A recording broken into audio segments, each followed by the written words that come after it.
नमस्कार मित्रांनो, प्रेमात फसवणूक होणे किंवा धोका मिळणे या जगातील सर्वात जास्त वेदना देणाऱ्या गोष्टी आहेत. जेव्हा एखादी व्यक्ती आपला विश्वास तोडते तेव्हा मन पूर्णपणे खचून जाते. आपण सतत एकाच चक्रव्यूहात अडकतो की त्या व्यक्तीला मनातून कसं विसरायचं. या मानसिक त्रासातून बाहेर पडण्यासाठी आज आपण भगवान बुद्धांचे 5 विचार पाहणार आहोत, जे तुमच्या मनाला शांत करतील आणि तुम्हाला या दुःखातून बाहेर काढतील. भगवान बुद्धांचे सर्वात मोठे शिक्षण म्हणजे अनित्यता. या जगात काहीही कायमस्वरूपी नाही. परिस्थिती, वेळ आणि माणसांच्या भावना सतत बदलत असतात. ज्या व्यक्तीने आज तुम्हाला धोका दिला तिची भावना बदलली आहे हे सत्य जितक्या लवकर तुम्ही स्वीकाराल तितका तुमचा त्रास कमी होईल.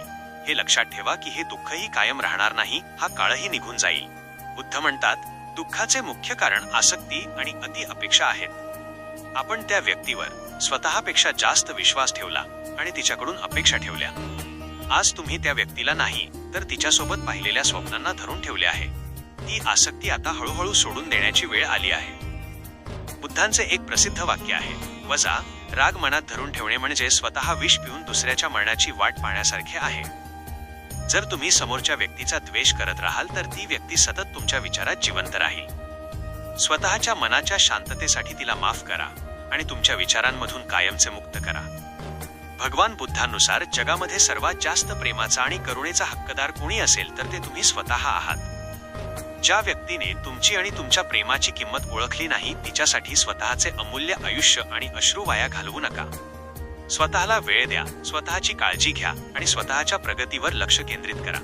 त्याने माझ्यासोबत असे का केले या विचाराने भूतकाळ बदलणार नाही. भूतकाळात जे झाले ते स्वीकारून आजच्या दिवसात जगायला शिका. जेव्हा जेव्हा जुन्या आठवणी मनाला छळतील तेव्हा आपले लक्ष कामात, कुटुंबात किंवा नवीन छंदामध्ये गुंतवा. मन वर्तमानात आणण्याचा सराव करा.